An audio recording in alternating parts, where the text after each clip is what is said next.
Hey, greetings programs, old hankering Fernail here, your buddy back from Runehammer. Chabadoo, chibby dibby dibby doo. Welcome back to playing D&D the big old badass way, and we are back with more Indes Card RPG. This is like part 2, not counting the intro. We're going to talk about progression today.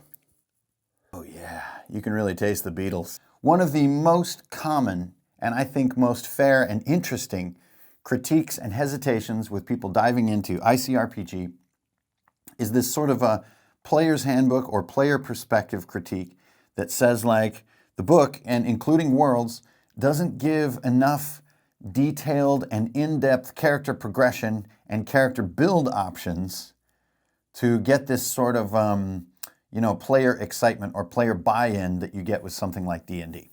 Answer that critique, because I think it's a really good one. And then how in ICRPG you can get this to happen, because it's actually designed for that.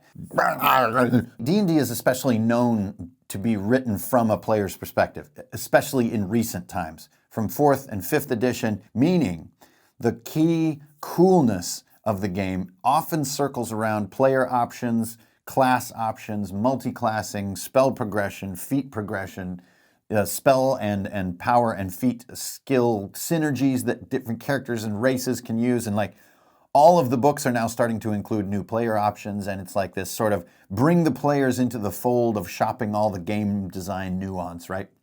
Someone's looking at getting into Indes Card RPG and right away they're like, well, I don't know, like where's even, the spells are just in a list? Like where's the levels? Where's the uses per day? And like, wait a minute, all I have to do is roll to cast a spell? That's way too overpowered. Like, I'll just be casting Fireball all the time and so on and so forth. These are all very good critiques that come from a player point of view. How can you catch that? How can you answer that critique and blow it out of the water and do a great job at it? And I would actually say ICRPG is made for this stuff. But there is one huge caveat which I cannot go around and I can't water down. ICRPG assumes that you as the DIY RPG type player, DIY, that you have the skill, time, and interest to create some of these feelings of progression out of a kit of resources. If that does not sound appealing to you and your players, you are not going to like anything I'm about to say. And that sort of brings us to the fundamental solution that you can use to answer this question of depth and progression and character builds in ICRPG, which is loot, loot, and more loot. Boop. Really all a class is a piece of loot and 4 or 5 pieces of loot that are recommended to give as growth happens. That is it. But really, mechanically, all a class is a starting piece of loot, which should be pretty special. It's their defining piece of loot. And then 4 or 5 that they're going to get as they play, maybe 1 or even 2 in a more fun game per session. Why? Why use loot? Like in many games, you have skills and feats and spells and things like this, things that are intrinsic in you. They're part of you. They're part of your mind. They're part of you. This creates purely linear progression because you can't forget how you know how to do, cleave now. It doesn't make any sense. Cleave has been taken from you. It doesn't make any sense. But if your character progression is captured in loot and in equipment and treasure, and monsters can steal or destroy treasure, suddenly the progression of characters is much more like this rather than this. Non-linear progression. Sometimes you are just armed to the teeth. You have all kinds of stuff. And then after that corrosion pit, suddenly you find yourself with only 2 pieces of loot just because the dice were cruel. This is essential to understanding how the overall economy of ICRPG works. ICRPG is always in turns. Remember that? There's very little time where you just let the table do whatever. This is not because I want to hurry everyone along. It's because the action economy of ICRPG is such that in a free-form mode, everyone will get too powerful. You'll be able to cast zillions of spells because time isn't being governed. You'll be able to craft zillions of items with a spell like Create Device because time isn't being governed. Be mindful that ICRPG is built to entirely live inside turns. So as you're looking through all the loot, and remember, your core book comes with all the class loot as well as a bunch of loot tables in the end, which are literally hundreds of items to choose from. You can pick and choose from those tables to create new classes or new class progressions. There's also a spell list with, somewhere around 80 spells or so. and there's wisdom and there's intelligence spells. And again, you can cherry pick those and then put them in a sequence to create progression. We're making a barbarian. There's no barbarian in here, but I want a barbarian in my game. Okay, his starter loot is, a battle axe of cleaving. So anytime that he does more than 4 damage on a hit, he rolls damage on anything adjacent as well, okay? That's because he has this dope battle axe. His first unlock is like the ring of bloodletting or something. This ring that he wears lets him do a damage over time on any enemy that he hits with his cleave ability. Then his third one would be something like, the boots of sprinting, to lack of a cooler word. And this lets him treat a far movement as if it were near. So he can dash across the battlefield and still attack rather than using his whole turn to dash. I'm just making these up off the top of my head, but you can see what I'm making. Okay, so now how do I do that? I ask my stinking player. Now this is something that I feel is a little bit missing when you have so many things all laid out in your game system, right? I'm going to be a ranger, elf ranger. Okay, all the answers are already there. It's just a matter of finding them, right? But with this mentality, I want to be a barbarian, and it's not in the game. There are currently no answers. We get this fun experience where me, the dungeon master, you, the player, get to interact on saying, well, what should it be? What could it be? And how can we embody that? And actually here, just take a +1 strength for free at the beginning of your character creation, because hell yeah, you're a barbarian. So at the surface, yes, it's true. There's not a huge amount of depth in character progression in ICRPG that is prescribed in the book. There isn't. There's no denying it. I can't make up some fake stuff. But the way the game is built, the action economy and the stat description is all built. It's insanely simple to either create loot or find it and set it up for progression. And then you're not working with experience. Remember, there's none of that in ICRPG either. There's just milestone moments. And you as the DM will know. And sometimes the player will even know. He'd be like, that was awesome. I should get a milestone for that or something. That was crazy. A DM says, hell yeah, dude, way to go. Or lass, right?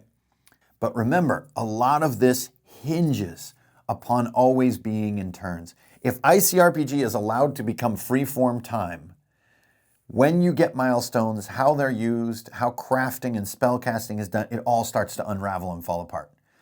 In D&D, the formless gameplay is completely handled by once per day type spells, right? It's a story-based spell limitation. In ICRPG, you cast spells with a roll. So if we're in free form, A, what's the target? Has the target changed? What am I rolling on? And B, well, if hours have passed and I made dozens of rolls to cast this thing, I probably cast it 25 times, this kind of stuff. Own character progression for yourself in your own game. Now, maybe your player isn't into designing the game, right? Isn't into this sort of DIY kind of tone, right? That's okay. You can do that cool work and then give them a prescribed growth tree. Hell, you can put levels in if you want. You don't even have to call them milestone rewards. You can call them level up rewards. Does that fit your game better? And then when that moment happens of super coolness at the table, you don't say, ooh, that's a milestone reward. You say, pow, you're level 2 now. Okay, so finally, let's talk about the big collection of loot that is available to you in the core book. And then there's even more that's going to be available to you in the Worlds book. But here you have ancient loot, science fiction loot, shabby loot, cursed, bizarre, and epic. You have all those, and they each have 100 items on them. Then you have the 90 spells to work with as well, and all the weapons. Maybe you want to give a weapon as a thing. There's a lot to dig around and to rummage and say, oh, here's the skull that I want when I get to, milestone 3. Yeah, he's perfect. Put me down. All right, geez.